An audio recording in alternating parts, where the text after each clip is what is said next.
Hello friends, welcome to my channel EcoMaster, myself Vinamra Mehta.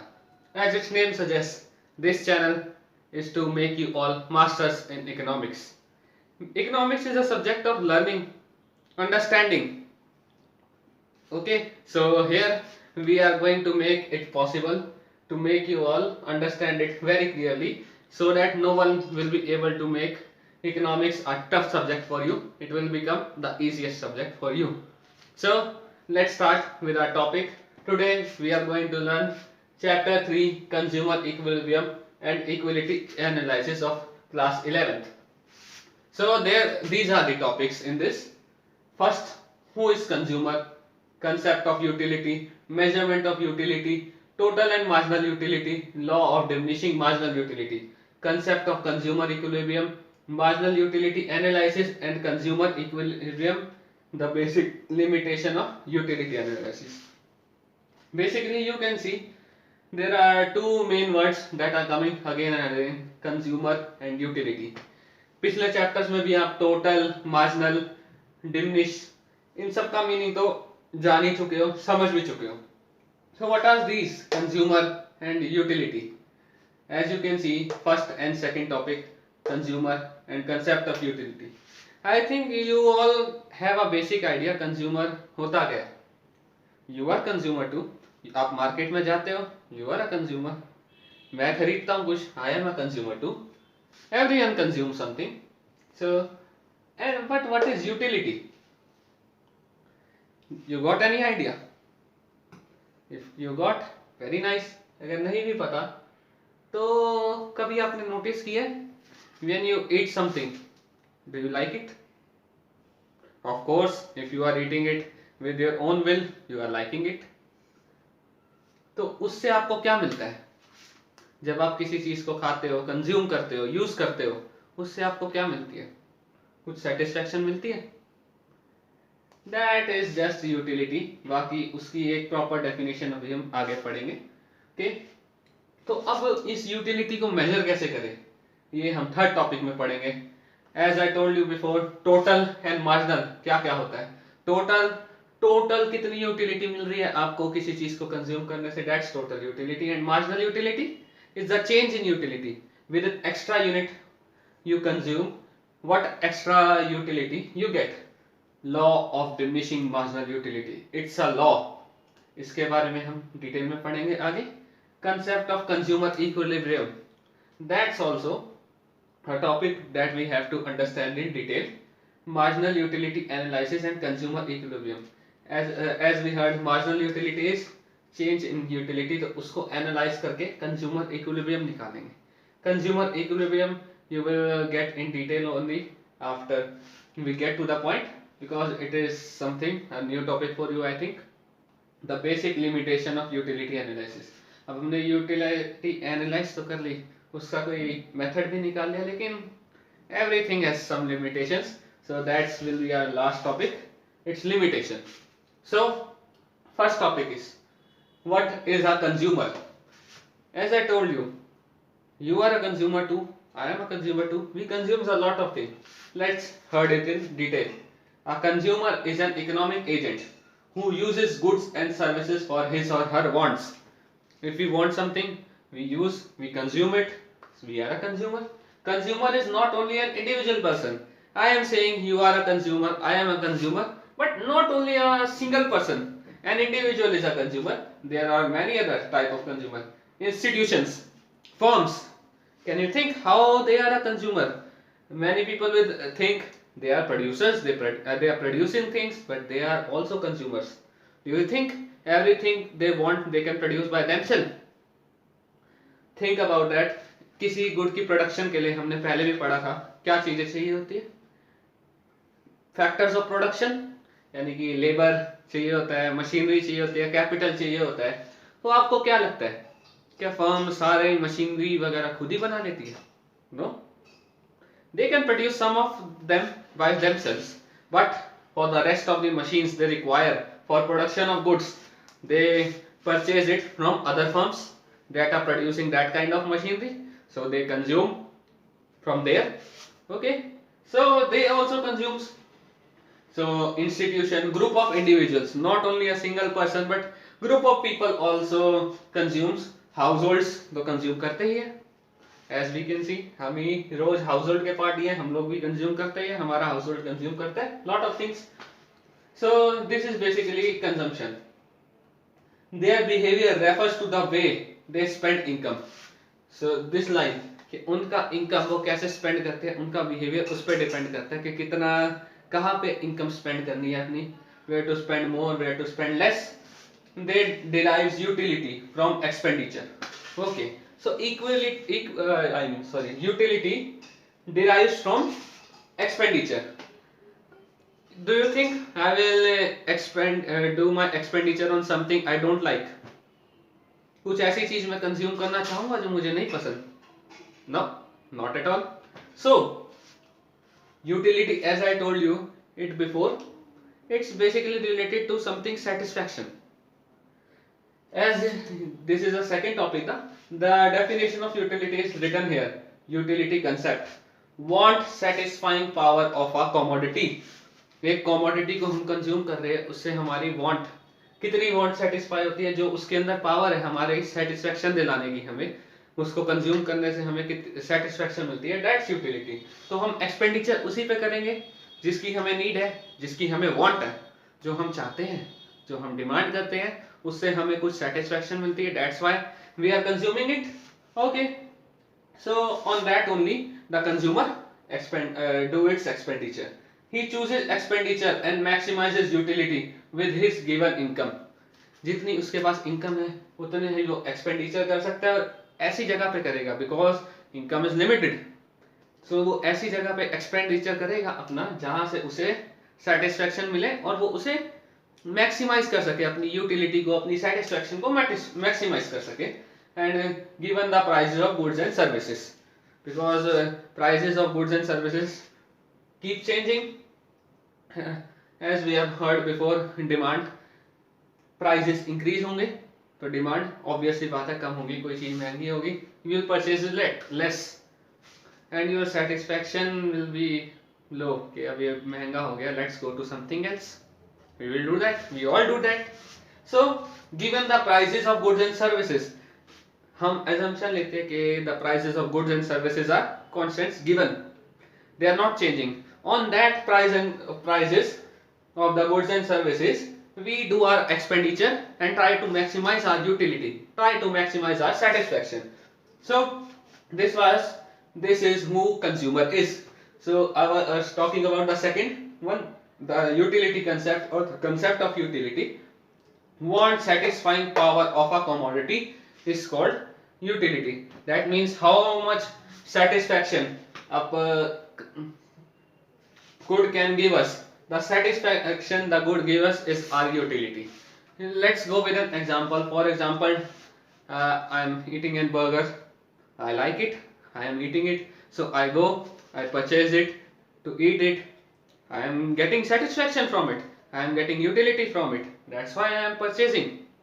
So that's the one, उससे हमें कुछ satisfaction मिल रही है कुछ, and that is basically utility. In detail we will go in further only, then how to measure the utility. Okay, so guys, our third topic is measurement of utility. Have you ever think, can we ever measure utility or satisfaction, how much utility we get from consumption of a good or a service? There were two economists, Marshall and Hicks. They give their two methods to measure utility. First one, Marshall gave the method of cardinal and Hicks gave the method of ordinal utility analysis. So first of all, let's hear about cardinal. Do you know what are cardinal numbers? The numbers you hear daily in daily life, 1, 2, 3, 4, all of them are cardinal numbers. He said that utility can be measured in terms of cardinal numbers, and the standard unit of measuring is utils. Like standard unit, like there are units kg, meter and all, like that there is a unit he made, utils. So he gave an example. For example, if good X gave me 1 utils of utility, good 2 जो है उससे मिली 2 utils and good 3 utils. So he made a unit utils and told you can tell how much utility you get from consumption of each good. And then here comes Hicks. He asked, is it possible? Is it ever possible to count satisfaction your utility in these numbers? He said, no, never. He gave another approach. He said that utility can't be measured cardinally.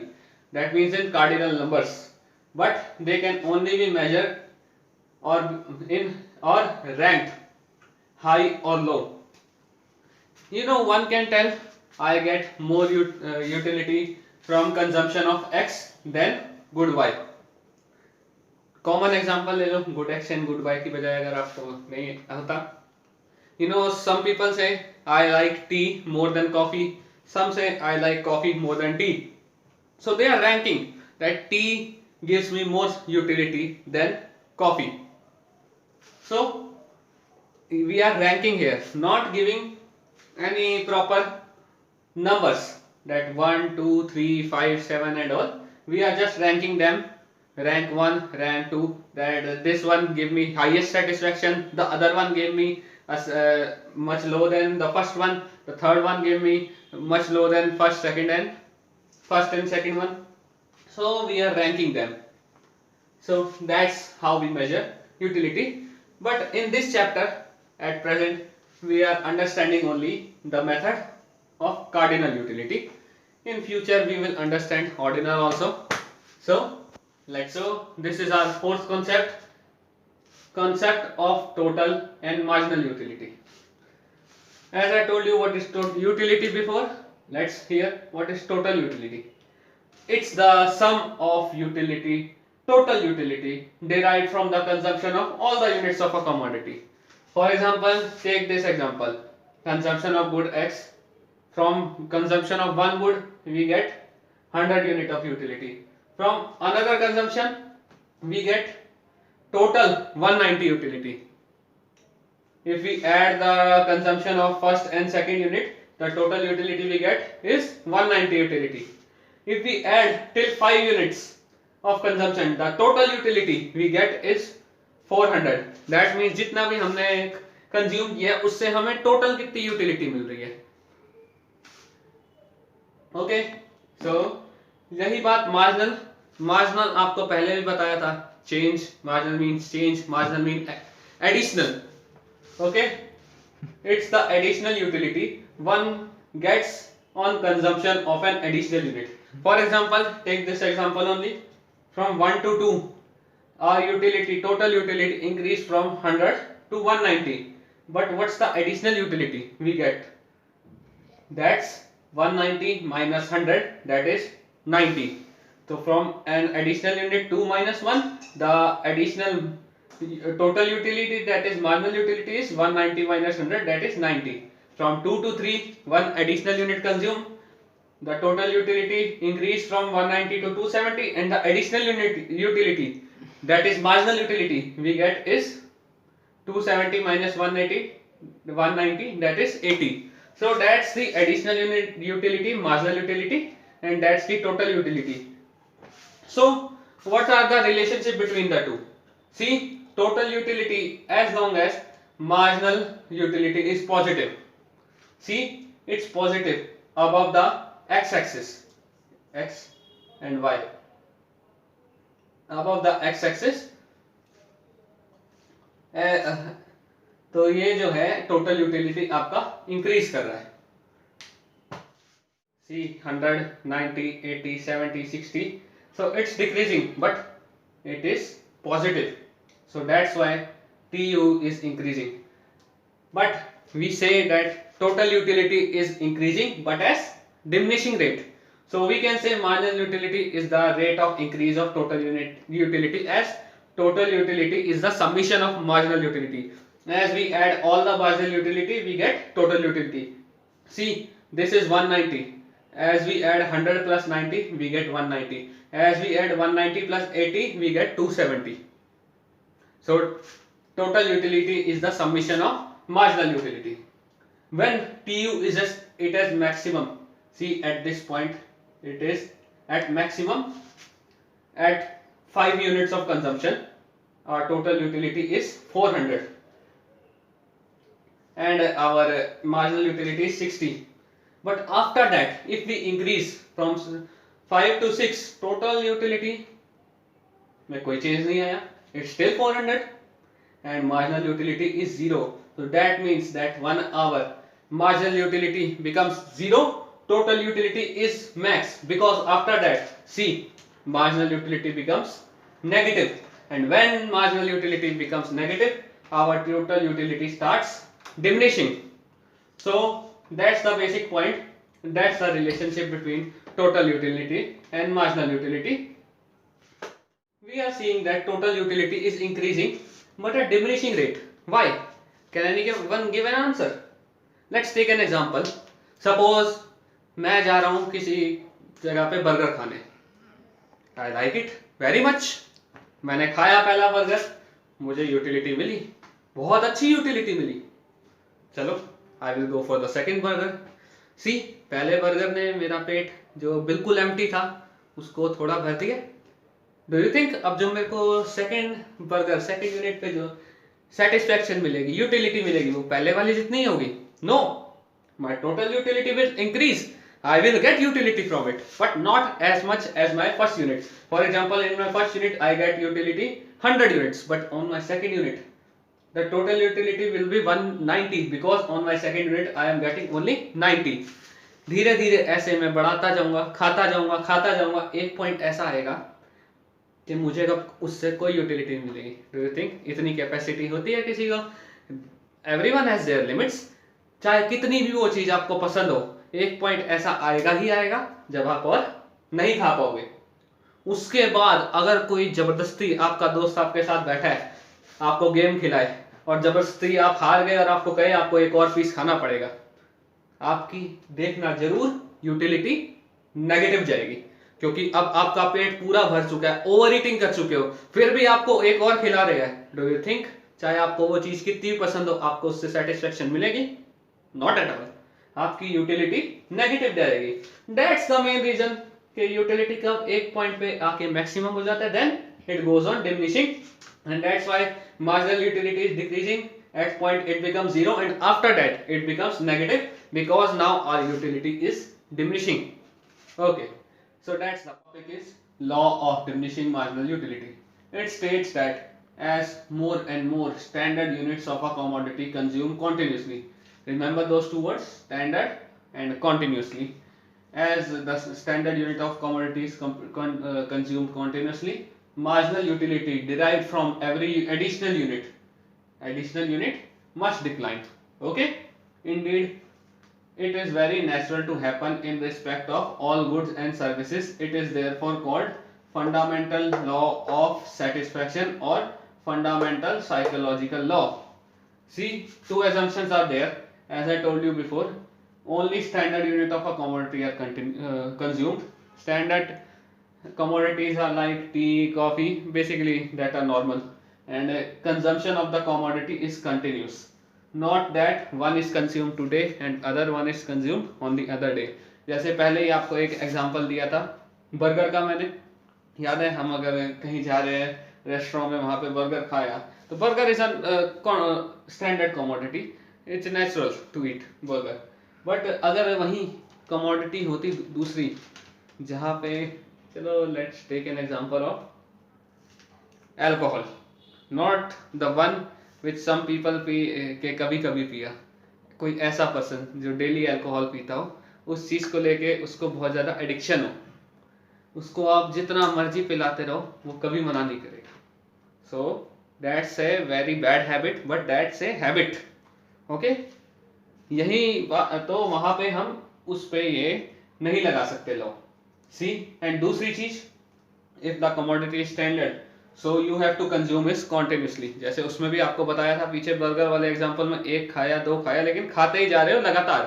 Not that आज एक खाया, अगले दिन एक और खा लिया, it should be continuous, तभी जो है आपको जो मार्जिनल यूटिलिटी डिराइव होती है उससे वो डिक्लाइन होती रहेगी। Okay, so on these two assumptions this law of diminishing marginal utility is made. Our sixth topic is concept of consumer equilibrium. How one gets equilibrium, that we will understand in the further topics, but let's see. It is a situation when one, given his income and market prices, see the market prices are and his income are given, that means they does not change. If they change, it will cause a change in his equilibrium, true. But if these two are constant, his income is given, there is no change in his income, and the market price are constant, then he plans his expenditure on different goods and services in such a manner that he maximizes his total satisfaction. So अगर prices और income constant है तो वो ऐसा अपना expenditure plan करेगा कि उसकी टोटल सेटिस्फेक्शन जो है मैक्सिमाइज हो जाए, so that at that point of time he she doesn't change his expenditure. तो उस पॉइंट से जो है वो अपने एक्सपेंडिचर कभी चेंज नहीं करेगा as long as circumstances make him change that. अब ऐसे क्या सर्कमस्टेंसेस हो सकते हैं? अभी मैंने बोला ना, income and market price are given. एक एग्जांपल लेते हैं, उसकी इनकम बढ़ गई, डू यू थिंक अभी वो उतना ही कंज्यूम करेगा? Nope, he can increase his income, he can increase his expenditure because his income is increased. अगर उसका एक्सपेंडिचर बढ़ेगा तो ऑब्वियस सी बात है उसका सेटिस्फेक्शन भी बढ़ेगा। क्यों? अगर मैं जब हूँ दो चीजें खरीद रहा हूँ और यहाँ मैंने 3 चीजें खरीदी है, मेरे को क्या ज्यादा पसंद आएंगी? 3 चीजें और 2 चीजें। But his income is given, क्या मेरे पास इतनी इनकम है कि मैं 3 चीजें ले सकता हूँ?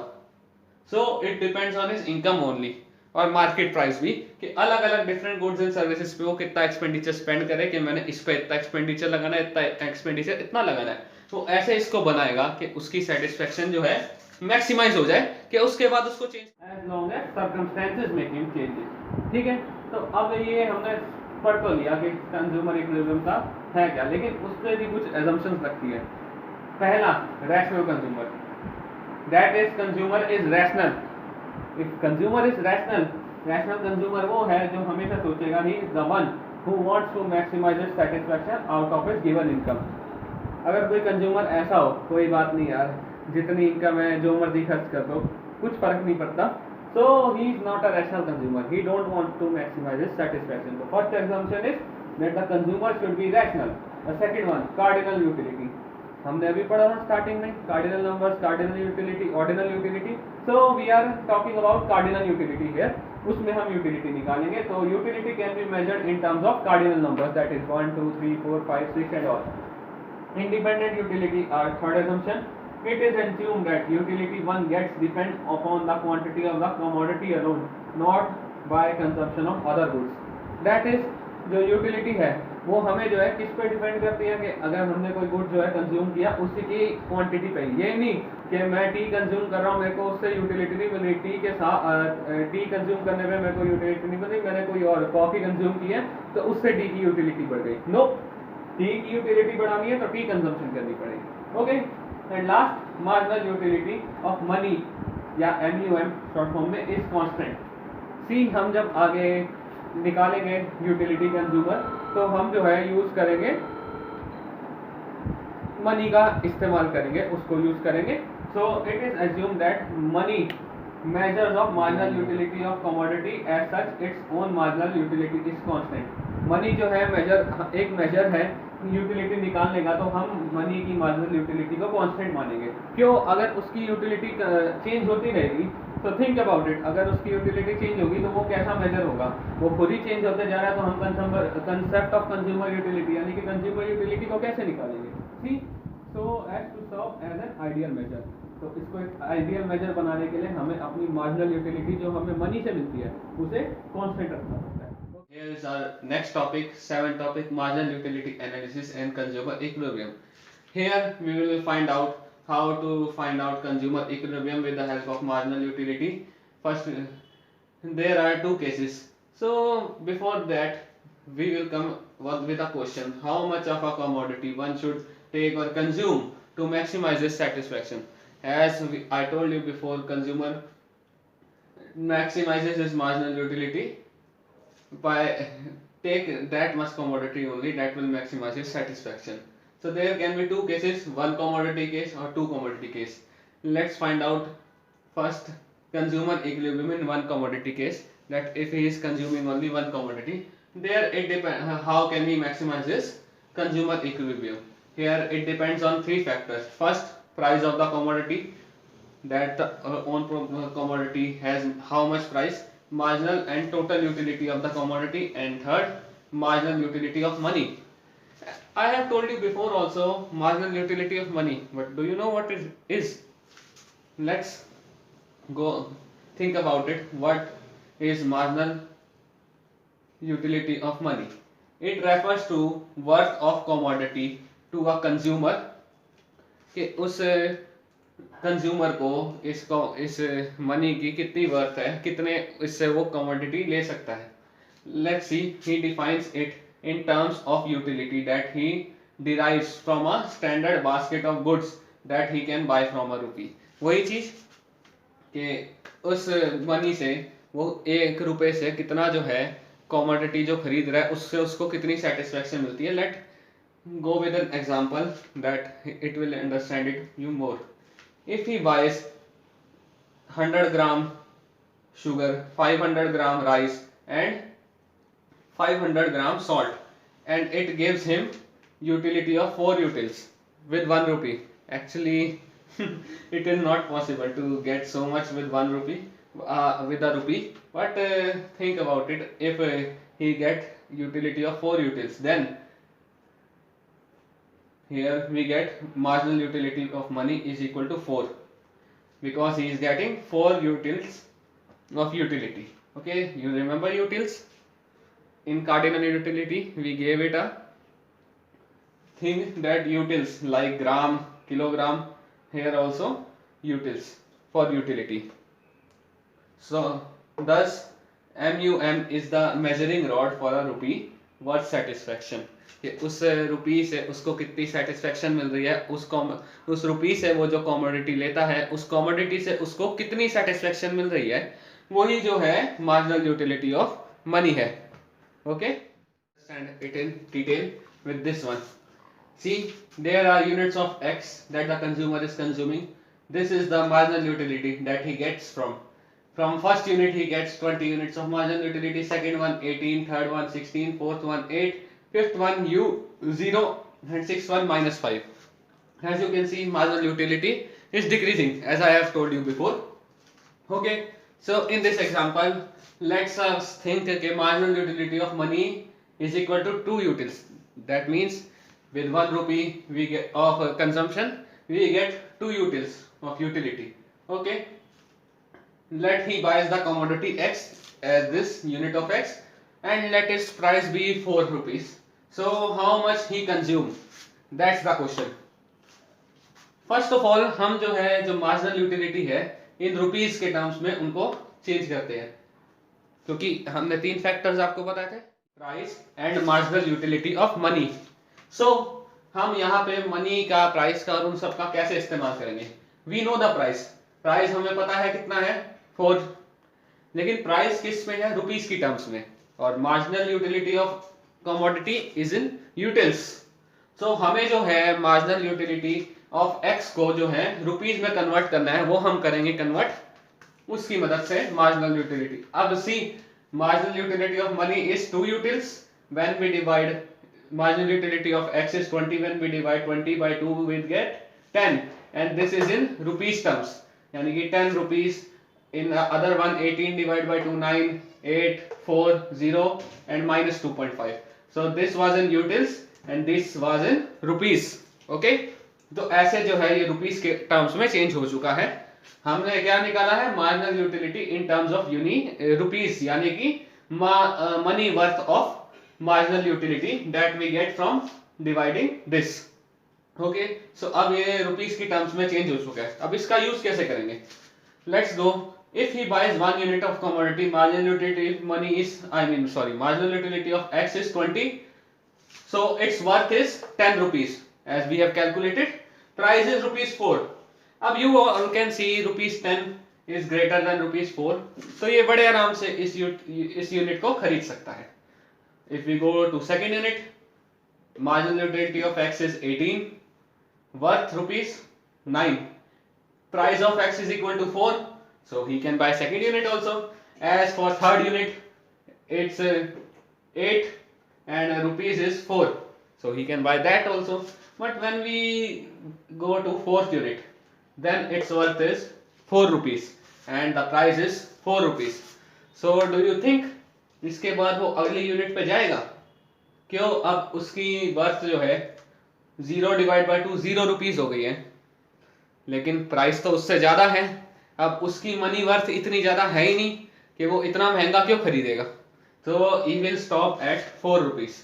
So by this we can see that this is the graph of marginal utility of x and price of x. As we have told you before, price of x remain constant, तभी हम जो है consumer equilibrium find out कर सकते हैं. Marginal utility is also constant, उसी की मदद से हमने ये MUX निकाला इन टर्म्स ऑफ मनी के टर्म्स में.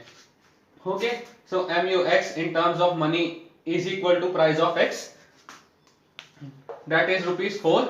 Here ₹4 is equal to ₹4. So here we will get consumer equilibrium. He will stop at fourth unit. Here we are seeing MUX is downward sloping, as I told you before. जैसे जैसे जो वो ज्यादा से ज्यादा unit consume करता रहता है, मार्जिनल यूटिलिटी डिक्रीज होती रहती है. Okay, price of x is price PX, that line is the price of x and is also constant. As I told you before, price constant है. Each point of MUX shows MUX in terms of money, in terms of rupees. As I told you before, here the line shows of MUX shows this one 10, 9, 8, 4, 0 and -2.5. That is further. Okay, so it's MUX, marginal utility in terms of rupees, in terms of money. Okay, that is price he is willing to pay for each unit of X. ये show करता है कि हर unit के लिए वो कितना price देने को तैयार है. अब जब प्राइस ₹4 आ गया है, अब वो 4 रुपीज देने को तैयार है. अगर उससे कम में जाएगा, अगर यहाँ पे चलो 0 आ रहा है, अगर यहाँ पे कुछ और होता, 0 की बजाय यहाँ पे वर्थ आ रही होती 2, फिर भी वो कुछ ना करता. 3 भी आ रही होती तब भी वो कुछ नहीं करता, क्योंकि अब मनी वर्थ उसकी इतनी है ही नहीं कि वो 4 रुपए खर्च करे. डू यू थिंक मेरी मनी वर्थ है 3 रुपए, मैं 3 रुपए खर्च करना चाहता हूँ, लेकिन उसका प्राइस ही 4 रुपए है, तो मैं उसको खरीदूंगा? Nope, not at all. So and the fourth point, equilibrium is at point C, here where price of x is equal to MUX. Okay, so he is willing to pay the price he is willing to pay is equal to the price of commodity. So इसको हम इस चीज में लिख सकते हैं MUX divided by PX, that we calculated here. MUX divided by PX is equal to MUM. यहाँ पे इसको कैलकुलेट करके देखें. MUX आपका फोर्थ यूनिट पे है 8, price of x is equal to 4 is equal to 2, which is equal to MUM. तो here comes your consumer equilibrium. Before was the case of one commodity. In case of two commodities or several commodities, now we will understand it this way. Suppose consider the situation when the consumer consumes commodity X, commodity Y with his given income. First let's take an example of two commodities. ठीक है, so what will be his equilibrium? Now he is consuming two commodities. Now let's go to the point. खाली X commodity जब वो consume कर रहा था, what was his equilibrium? MUX by PX is equal to MUM. अब सोचो खाली Y commodity consume कर रहा है, so for Y also it will be MUY, यानी कि marginal utility of Y divided by price of Y is equal to marginal utility of money. Now let's see, इधर भी ये मार्जिनल यूटिलिटी ऑफ मनी के equal है, इधर भी ये मार्जिनल यूटिलिटी ऑफ मनी के इक्वल है. इस फर्स्ट और सेकंड दोनों को अगर हम कंबाइन करेंगे तो marginal utility of x divide by price of x is equal to marginal utility of y divide by price of y is equal to MUM. तो ऐसे जो है हमारा दो कमोडिटी का बना, और ऐसे ही हम जितनी मर्जी कमोडिटी का बना सकते हैं. Let's see, marginal utility of product 1 divided by price of product 1 is equal to marginal utility of product 2 divided by price of 2 is equal to marginal utility of product 3 divided by price of 3, and this will go to nth commodities. जितनी मर्जी commodities को डाल दो, marginal utility of nth commodity upon में price of nth commodity is equal to marginal utility of money. Okay, so now think about it with a graph. थोड़ा इसको और समझते हैं. सी याद है हमने एक ग्राफ बनाया था लेफ्ट टू राइट. जब मार्जिनल यूटिलिटी ऑफ एक्स नीचे जा रहा था, हमने प्रॉपर एक बहुत बड़ा वो लिया था, डाटा भी लिया था. उसके हिसाब से समझ लो ये एक जा रहा है मार्जिनल यूटिलिटी ऑफ एक्स. अब ये ऊपर से नीचे जा रहा है. देखो कंफ्यूज मत होना, ये लग रहा होगा आपको ये मार्जिनल यूटिलिटी ऑफ वाई बनाया तो ये नीचे से ऊपर क्यों जा रहा है जब मार्जिनल यूटिलिटी नीचे जाती है. सी ये जो है ग्राफ सीधा बना हुआ है, इस ग्राफ को हमने उल्टा बना दिया. अगर देखोगे तो ये commodity X left to right जा रहा है 1 2 3 4 5 6 7 8, और जो कमोडिटी वाई है वो राइट टू लेफ्ट जा रहा है 1 2 3 4 5 6 7 8. ओके, सो इस चीज में कंफ्यूज मत होना. तो कमोडिटी वाई भी जो है मार्जिनल यूटिलिटी उसकी भी ऊपर से नीचे जा रही है क्योंकि वो राइट टू लेफ्ट है, और एक्स की जो है लेफ्ट टू राइट है वो भी ऊपर से नीचे जा रही है. अब दोनों एक जगह पे इक्वेट हो रहे हैं, वही इक्वल टू है marginal utility of money as हमने ऊपर देखा था, वही आपका पॉइंट ऑफ इक्विलिब्रियम है. सी तो ये किस जगह पे आ रहा है, fourth unit of X and fifth unit of Y. So consumer consumes 4 units of x and 5 units of y for equilibrium.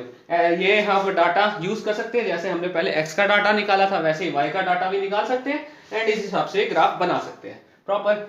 अब ये कहलाता है आपका law of equi marginal utility. इसके बारे में थोड़ा देखते हैं. What is this law of equi marginal utility? It states that his equilibrium is when last rupee spent by him gives him equal marginal utility whether he spends it on good x or good y. सी देखो last रुपी जो है इन्होंने spend किया, क्योंकि अगर हमने पहले x वाले एग्जांपल में बताया था पहले डाटा में कि अगर वो उससे नीचे जाएगा जो marginal utility of x divide by price of x, यानी कि मनी वर्थ उसकी जो है मनी के प्राइस के उसके इक्वल आ रही है मार्जिनल यूटिलिटी ऑफ मनी के, अगर वो उससे नीचे जाता है तो जो है वो कम हो जाता है प्राइस से. तो इतना उसके पास अब प्राइस ज्यादा हो गया तो वो उसको कंज्यूम नहीं करता, तो वो उस पॉइंट पे आके रुक जाता है. ऐसे ही तो वो उसका लास्ट रुपी स्पेंड होता है उस चीज पे. यहां भी यही चीज लिखी हुई है, तो यही शो हो रहा है. It states that his equilibrium is where last rupee spend by him gives him equal marginal utility whether he spends it on good X and good Y. तो इस तरह से हम ये दिखा रहे हैं. कमोडिटी केस और टू कमोडिटी केस दोनों में ही देख चुके हैं. तो हमने क्या सीखा, rupee worth of marginal utility actually received from a consumer is equal to the marginal utility of money as specified by the consumer, यानी कि MUX divide by price of x is equal to MUM. It simply means that the rupee worth of marginal utility actually received is exactly equal to the rupee worth of satisfaction, यानी कि जो उसकी rupee worth है marginal utility की वो equal है बिल्कुल satisfaction के प्रॉपर. अब हमने ये भी देखा मार्जिनल यूटिलिटी ऑफ मनी जो है वो मेजरिंग रॉड थी, तो हमने उसको कांस्टेंट लिया तभी हम ये निकाल सकते हैं. और law of diminishing marginal utility hold करता है तभी ये जो है पॉसिबल हो पाएगा, यानी कि मार्जिनल यूटिलिटी उस प्रोडक्ट की डिमिनिशिंग है. लेफ्ट टू राइट देखो ये नीचे जा रही है. ओके, तो वो डिमिनिश होगी, यानी कि law of diminishing marginal utility यहाँ पे होल्ड कर रहा है. ठीक है, अब law of diminishing marginal utility hold कर रहा है in case MU tends to rise. अगर वो MU राइज करेगा, सोचो अगर ये डिमिनिश की बजाय राइज कर रहा है तो क्या होगा, consumption of the commodity will never reach its and.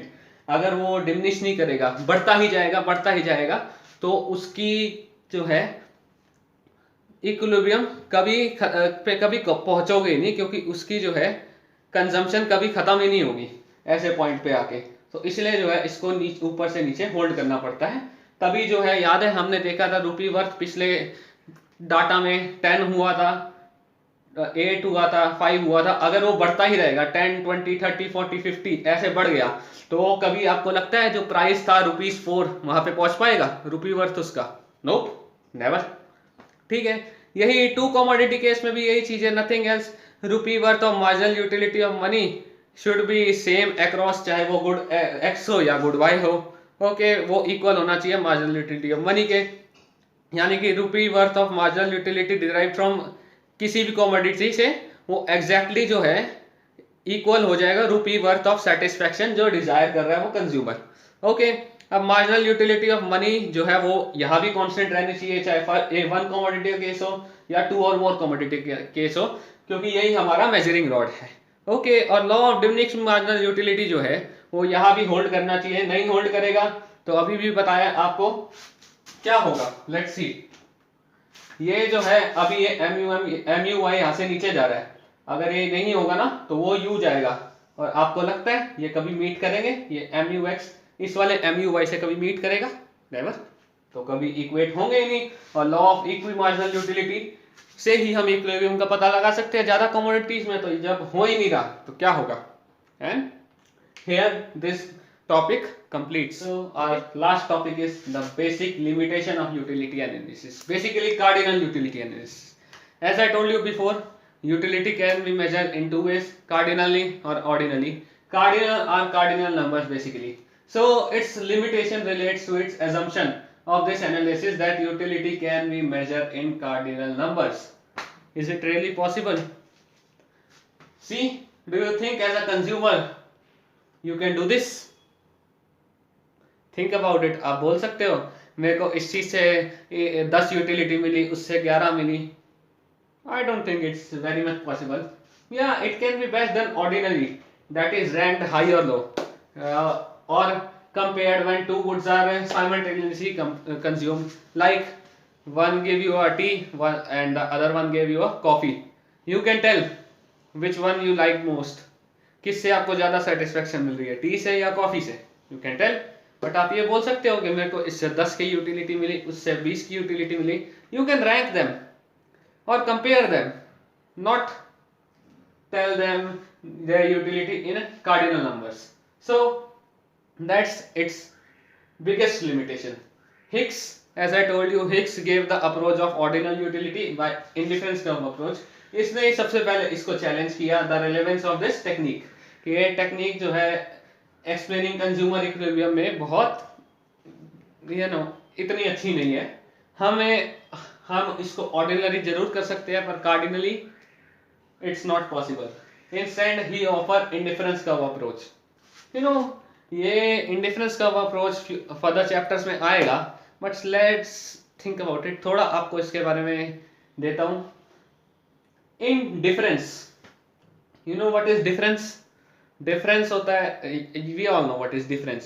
So indifference हुआ जब किसी चीज को लेके हम इनडिफरेंट हो, तो यहां पे आया डिफरेंस हुआ कि ये दोनों अलग अलग है। इनडिफरेंस हुआ कोई डिफरेंस नहीं है, दोनों सेम है।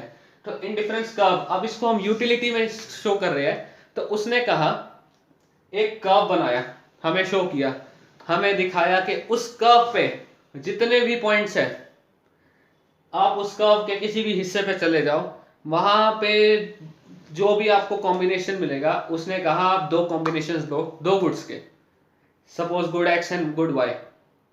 आप बोल रहे हो अगर मैं 10 कमोडिटी एक्स की ले रहा हूं और कुछ कमोडिटीज वाई की ले रहा हूं, अब मैंने थोड़ा सा जो है एक्स को कम किया और वाई को बढ़ा दिया, इतना बढ़ाया और इतना कम किया कि जो मुझे दोबारा यूटिलिटी मिल रही है वो मेरे पिछले कॉम्बिनेशन जैसी है। फिर दोबारा x को थोड़ा और कम किया, y को थोड़ा और बढ़ाया, फिर दोबारा मेरी जो यूटिलिटी है वो उतनी ही है। आप जो है कंपेयर कर रहे हो डिफरेंट कॉम्बिनेशंस को, और ऐसे कॉम्बिनेशन सिलेक्ट कर रहे हो जिनसे आपकी यूटिलिटी, बस जितने जो कॉम्बिनेशन आ रहे जो बना रहे हो वो है इनडिफरेंट, यानी कि सेम ही वो है, उससे सेम है utility. Okay, so this was showing about that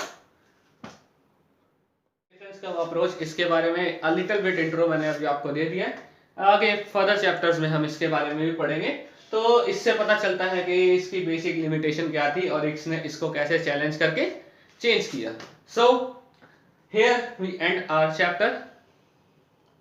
तो अगर आपको ये चैप्टर पसंद आया हो, मेरे ये वीडियो पसंद आई हो, तो please like and subscribe it. इससे मुझे भी बहुत ज़्यादा एंथुसियाज्म मिलेगा कि मैं भी और वीडियोस बनाऊं आपके लिए। मैं तो कोशिश करूंगा ही बनाने का, लेकिन you will be doing a favour bye liking and subscribing it. ताकि मेरे को भी और करेज मिले कि मैं हाँ जी बहुत बढ़िया से बनाऊं और वीडियोस जो आपको पसंद आए। So please like and subscribe it and share it also, ताकि और भी लोगों को ये वीडियोस देखने को मिले और उन्हें भी नॉलेज मिल पाए अच्छी। Okay, so good bye.